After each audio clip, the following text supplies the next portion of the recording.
All right, to start this video out, I figure I'd just show you the timing, so that way you don't have to wait through the whole video just to see me time it. So that is as close as I can get to that picture there. If you look, looks pretty close to the picture there, and since it's gear driven, it's pretty much going to be the way it is.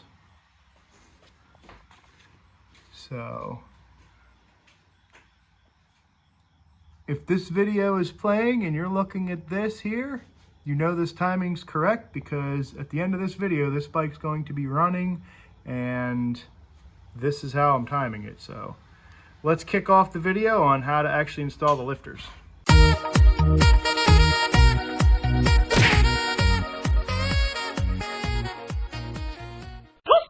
Alrighty guys, in the video today we're going to be installing lifters in the 2000 Buell M2 behind me.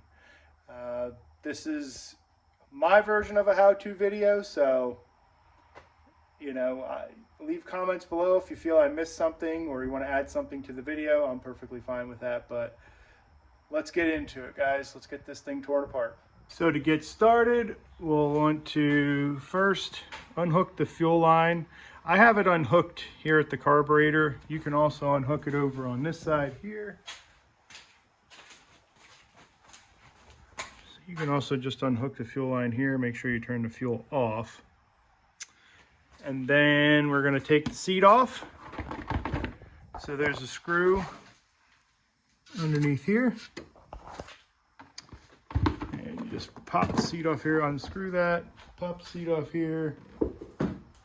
And then with the fuel line off, you just take this one bolt out for the gas tank, and then the gas tank will kind of slide out this way. And then you come off.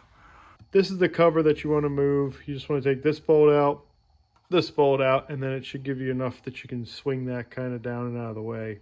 You're also going to need to remove the exhaust system, because it doesn't, I don't know if it's 100% necessary, because you can still kind of reach the two bolts here for the push rod tubes. That's how the lifters are going to come out, but it makes it easier if you do remove the exhaust. So just the two studs in the back and the front cylinder, and then down here at the collector, it's just a bolt and a clamp, and then that exhaust will slide off there. All right, once you have the gas tank removed, you can go ahead and put bolts back where you got them from. Sometimes that's easier to help you put things back together. I know it helps me a lot of times get stuff back where it was. I'm going to show you the removal of the rear rocker cover. It's going to be identical to the front. This one I think is going to be a little bit more difficult because the bolts here are a little bit tighter to get to. So this one in particular is kind of right up against the frame. So I'm going to show you how to do I'm going to work on the more difficult one, so that way it only gets easier. And to get this rocker cover off, it is simple, straightforward. 4 bolts out, and then will come out in layers. I think I also have to take off this side cover as well here, but we'll see when we get there. Yeah, I think this is going to be a little bit in the way. So this cover, and then the rocker cover. All right, so getting the other 3 out, pretty straightforward, simple, easy access.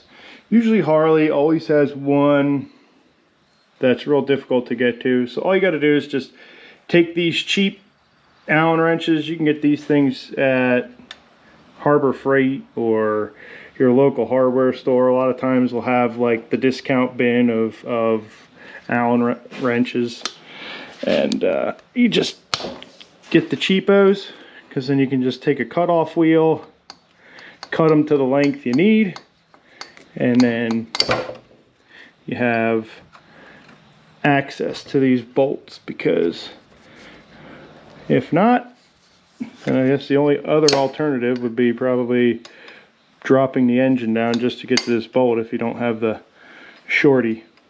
But for a couple bucks, yeah, you're going to save yourself a lot of headache doing it this way.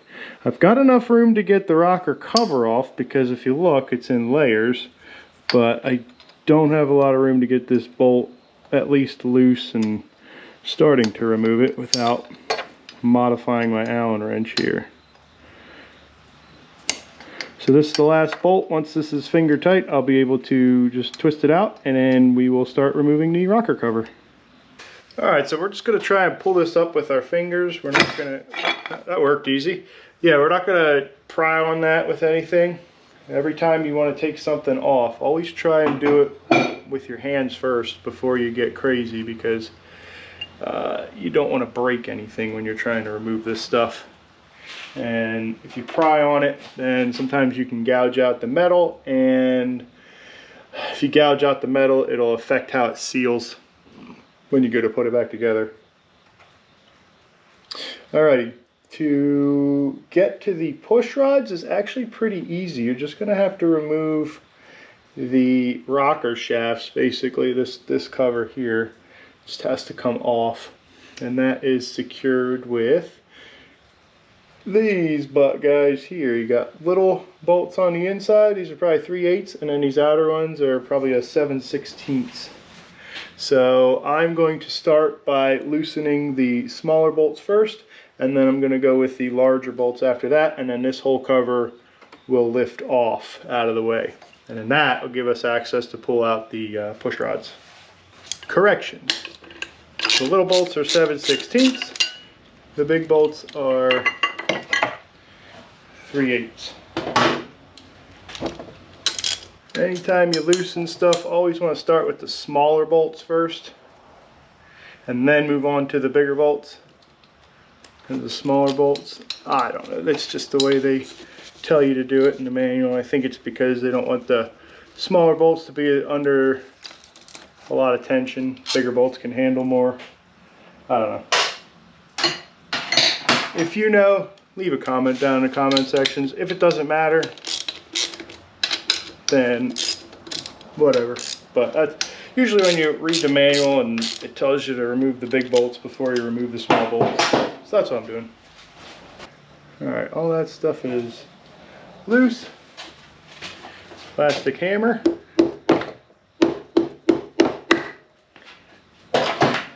Go.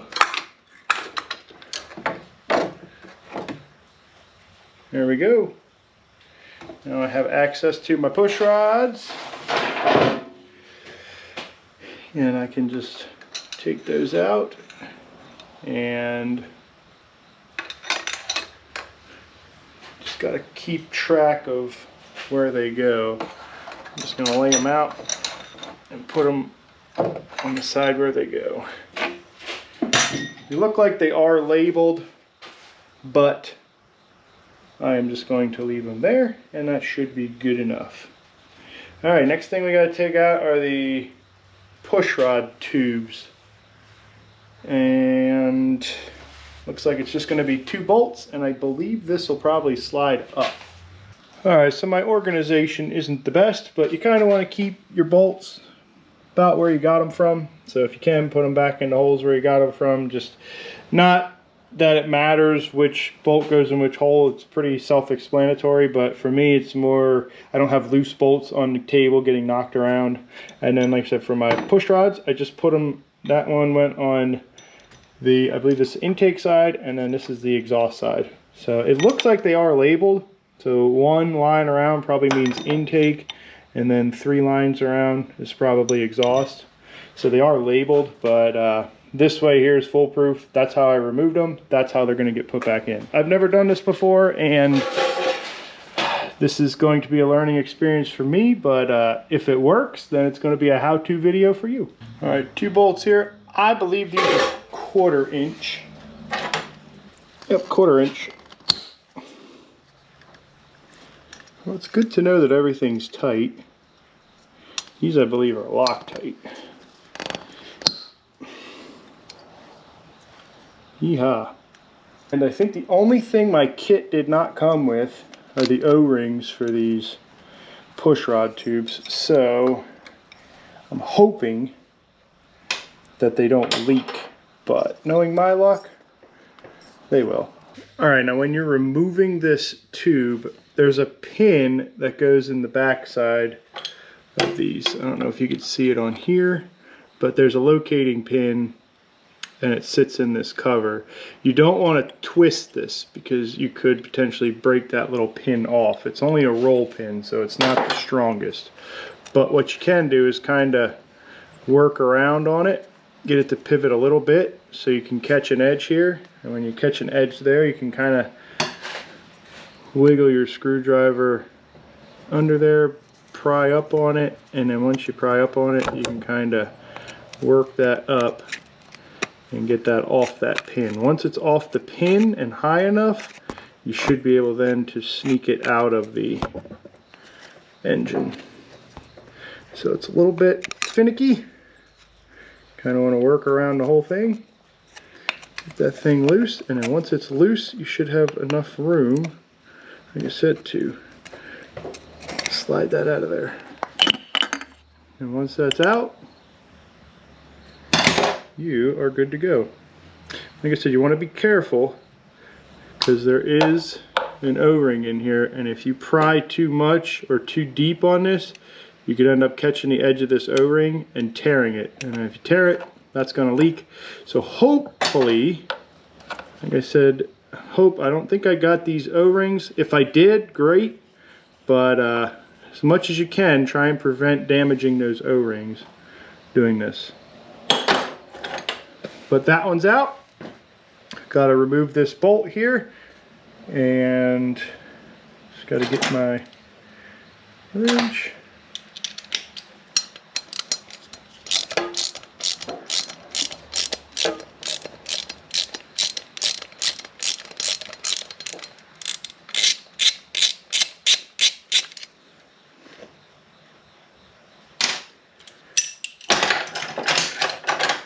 Magnet,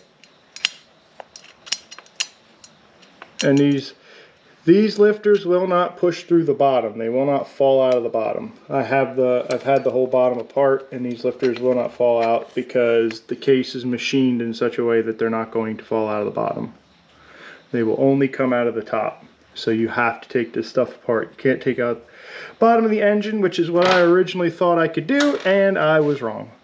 So both the lifters are out here. I just have to repeat that same process for the front. And then since I took the bottom apart, I'm actually going to show you guys how to time the engine correctly. And we have to take both lifters out before we can time the engine, because right now the lifters are in there and I can't get the camshaft in the whole way. So all the lifters have to be removed before we can do start the timing on this engine. Alright, so the rear cylinder is done. This one was a bit of a pain, but it just means that this one's going to be a lot easier and a lot quicker. This didn't take too long to do, even though some of the bolts were hard to get to. This was still pretty simple and straightforward, easy to take apart. So that means that the front's going to be a lot easier to do. And I have the lifters out of the back. Now if I was going to reuse these, then I would then keep them with the cylinder I took them out of, because these match the push rods and they match the cam lobes. So yeah, if these were getting reused, then I would have just dunked these in a bath of oil and I would have kept them intake and exhaust. But since these are getting replaced, I don't have to worry about that. All I have to worry about is getting this front cylinder off, and we'll see you in about 2 seconds when that's all done, because then we have to time the engine. Alright, so to sneak the rocker box out of the way, you'll find that this front engine mount here kind of blocks stuff. So I just loosened both the bolts on the engine mount here, and that gave me enough room to just come in here with a screwdriver and kind of pry back on the mount here. So you don't need a lot, just enough to kind of push that out of the way. And like I said, that right there is just enough for that stuff to clear and get it out of there. All right, everything has been taken apart, stripped down, and I have the new lifters soaking. Here is the part number I went with. These are about $10 cheaper than the stock Harley ones. Initially, I bought the stock Harley lifters, and I just ended up going with the comp cams because they were a little bit cheaper. And since I plan on selling this, I'm trying to get stuff on a budget, so to say. So in the beginning of the video, you saw the timing. Here it is again, just for a quick check. But now that that's all timed, I just have to clean everything up a little bit better and drop my new lifters in. They've been soaking for a little while, then I'm not gonna... They're pretty much pre-bled, but they're probably gonna make a little bit of racket when I start it up. But they've been soaking for a little bit now, so I'm just gonna drop them in and reassemble this bad boy. All right, I don't know what the technical term for this is, but this is an open hole, meaning these threaded holes go into the engine and there's nothing on the back side of it because this pin goes all the way through. With an open hole, you always want to put thread sealer on the threads, because if you don't, eventually over time, oil will leak past these threads, because again, this is going into the engine. These lifters are constantly oiled. So thread sealer, even Loctite will work if you don't have thread sealer, but any auto parts store, you should be able to get some type of thread sealant. This is like the family size. Usually they're in smaller batches, so it's pretty expensive. So get the small one if you're just doing this once, but if you do this multiple times like I do, get the big one. So you just want to insert that pin in there and push it in there. And like I said, if the lifter is installed correctly, that pin will push the whole way through, and then that pin will actually capture that lifter and prevent it from turning inside the lifter bore there. So that pin is in there tight, went the whole way through. Now I'm just going to put a little bit of torque on it here. I'm not actually going to torque it. I don't know what the torque spec is. If you know what the torque spec is on it, put it down in the comments, but as long as you make it tight, it should be just fine. I mean, don't go overboard. There, that's the torque spec. Top of the 1/4 inch ratchet, just a little bit. All right, Dawson, you going fishing for a lifter? That looks like a winner. Woohoo! Drop that sucker down in there.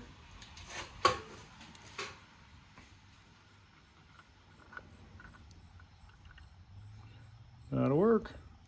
I'm cleaning it already. Thanks, Fisherman. All right, now that all the lifters are in, I'm gonna put the push rod tubes back on. Now there are O-rings that sit inside there, like I said previous. You want these things to sit in there flush, and the best chance for success is I use a little bit of this trans gel. You just want some assembly type grease that doesn't, that'll just kind of melt away. You know, you can put that on there, it'll melt away, and then the seal will do its job. You don't want something that's going to stay on there and allow oil to pass through. This stuff works really good. It's expensive, but it does work. But if you can find a grease that's going to kind of, once this gets up to operating temperature, it'll just kind of mix with the oil. You know, that's what you want to look for, or something that's not going to promote an oil leak. So once that's on, I also put a little bit on the O-ring that sits up there in the head. My gasket kit did not come with these O-rings, so again, like I said, I'm hoping that these don't leak. So, because this probably won't be that big of a pain to replace this stuff, but I just don't want to. So the way you put it in is I'm just going to take the top part of the tube and line that up with that seal, slide that up in there, and then once that's up, you should have enough room there to slide the actual holder down, and should hold that all down in place just like that. Like I said, when you start to tighten this, that should tighten, you want it to tighten equally the whole way around on both the front and back side. These are front and back sensitive because of that locating pin back there. So the rear one is going to have the pin on the back side here. I put Loctite on the bolt already. I just used the blue stuff. Seems to do the trick. And then I'm just going to tighten this. And again, I don't know the torque spec on this, but I imagine just don't go overboard. Make it tight, and then the Loctite should keep it from backing out. So that's how you put those tubes in. Again, the biggest thing to pay attention to is where this pin is located, because that's where it's going to go back in. And then just keep them together. Like, these are for the front cylinder here, and I have the rear cylinder stuff there, so just have some separation between the two. But I'm going to put those in, and that'll button that job up. All right, always, before you put your push rods back in, always make sure that you can blow through them. Again, that should be hollow. That should be free and open. So it said the 3 marker here with the 3 painted lines on it. This one came out of the exhaust side, and this one here with 1 line on it, that came from the intake side. So they're both clear, free of obstruction. I can just drop them in. So I have clean oil here. I'm just going to dip the bottom portion of that push rod in the oil, and then we're going to come up here and just insert this in. Again, this is the exhaust side, so it's kind of a feeling thing here. You kind of feel it sit in the pocket of the lifter to kind of be the lowest point. And that's in there where it's supposed to be. So then we'll just grab the intake one, in the oil with you.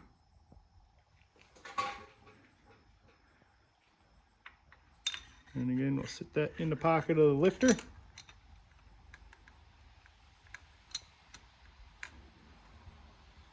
There we go. Push rods are in. Now we're just going to take the 3 pieces of the valve cover and assemble those, starting with the lowermost. Alrighty, I have this rocker cover on. This is the lower portion. Now, you don't have a lot of room to work with, but it will fit between that space there with all these items still attached. I just fished this one through. You got to kind of come at it at an angle, stay underneath the horn bracket here, and then just pull these throttle cables off to the side as much as you can, and you should be able to snake it in there. And then the next thing to look out for are these push rods. Make sure that they're sitting inside the cup on the rocker arm here. I'll show you on this one that's off what I mean. So you want these push rod tubes here. They're going to sit inside this cup here. So they're going to sit down in the bore on the lifter, and then they're going to sit inside that cup when you put this together. Just make sure it's in the cup securely, and you can kind of feel it. But this ball here is going to sit inside that cup. Now, it's not always going to fit nicely. I got those backwards. Yeah, there we go. Now, it's not always going to fit nicely in there because the cam here, like this cam here, is actually opening the valve at this point with it timed correctly. So when you put that in there, this actually sits up pretty high, and you have to compress the bolts to pull that down. Now, when you do that, you just want to make sure metal's only going to bend so much. It's only got so much rigidity before it starts to crack and split. So you just want to tighten all 4 of the big bolts first. All right, now there are 2 longer bolts for these rocker arms and 2 shorter bolts. The longer bolts go right here on the push rod side. It's the same thing on this. So if you look here, This is the longer bolt here. And the shorter bolt goes on the side that's closest to the valve. So it's a pretty significant difference between the two. Just make sure that you get them on the right side. So I'm gonna torque all this stuff down. I gotta get on the internet and actually look at what the torque is for these. But we're gonna torque the big bolts first, and then the medium-sized bolts next, and then the smallest bolt last. But we're gonna tighten them all down together and make sure everything's nice and snug before we actually torque it. But it's gonna go big bolt, medium-sized bolt, and then final bolt for the torque spec. Alrighty, everything has been torqued down. So these larger bolts here, this bolt here, that gets torqued to between 15 and 18 foot-pounds. The middle sized bolt here gets torqued to 10 to 13 foot-pounds. And then these little guys out here are in inch-pounds, and they're about between 90 and 120 inch-pounds. I'm gonna be honest with you, these are just hand tight. I've never used a torque wrench on anything smaller than like that size bolt there. And only because a lot of times you can very easily over torque something like this and break the bolt. So I just make these snug. 90 to 120 inch-pounds is not a lot. It's less than 10 foot-pounds. So you don't have to put a lot of force on them. These are not holding the rocker cover on. These bolts here are what's doing the job. These are just kind of to keep it from leaking oil. That's about all they're good for right there. So that's all torqued. I got my gaskets on. Just want to make sure that your gasket sits inside the channel. So take a second before you go to put the cover on. Make sure that your gasket's sitting correctly the whole way around. You don't have it turned around 180 degrees so it's sitting in there and it's not going to slip off when you go to put the new cover on. All right, everything looks good here. Don't forget your gasket in the middle here. And once you got all that good, you can put the rest of the rocker cover together. All right, so you may have a question on how to tighten a bolt like this. You can get because I can't get the torque wrench in there to tighten it, I can get on the rest of them. And what I do, since I don't have the fancy adapter wrench that goes on the end of the torque wrench, I just feel what 18 foot-pounds feels like. And I just come over here with my wrench and I get about that same tension on there. It's not exact science, guys, but we're not building a race bike. So I've done this multiple times and I've never had a leak. I've never had an issue with this bolt coming out. Again, you just kind of get a feel for what 18 foot-pounds feels like. Come over with a wrench and put about that on there. I mean, it works. You could spend the money and get the proper tools to do it, but this works just as well. Alrighty, I'm about ready to put the world's worst sandwich together. So you got to make sure all these gaskets are all in their little grooves. And because this is a three-tier cake, if you will, you got to make sure that all the gaskets, so there's gaskets in here that you got to make sure that that's the whole way around, sitting inside the groove correctly. And then you got to make sure that this gasket doesn't shift. This one here can do something like that when you go to put the valve cover on, and you won't notice it till you start tightening it down. So just make sure that stuff's sitting down inside the groove the whole way around when you're going to put this stuff together. Take your time here. I think I'm going to cut it short. I'm going to cut the video off here, and then I'll pick it back up in the next upload where I actually finish assembling this bike. I'm going to get busy assembling it now. I'm just going to do a different video because I figure this one will be long enough with the lifter installed. But lifters are in, engine is timed. I just have to throw the timing cover, well, not timing cover, the cam cover back on, and I have a sweet intake that I'm going to be installing on this thing. I got to see if the carburetor is going to need cleaned again. I cleaned it several years ago, and I can't remember if I drained the gas out of the carburetor, so I guess we'll find out. But we'll save that for another video. If this video was helpful, leave a comment, leave a thumbs up, consider subscribing to the channel, ring the notification bell, especially on this project here. I'm working on this right now, so anything you guys want to see done to this bike, just let me know in the comments below, and I'll see if I can get a how-to video on it. But thanks for checking this video, guys.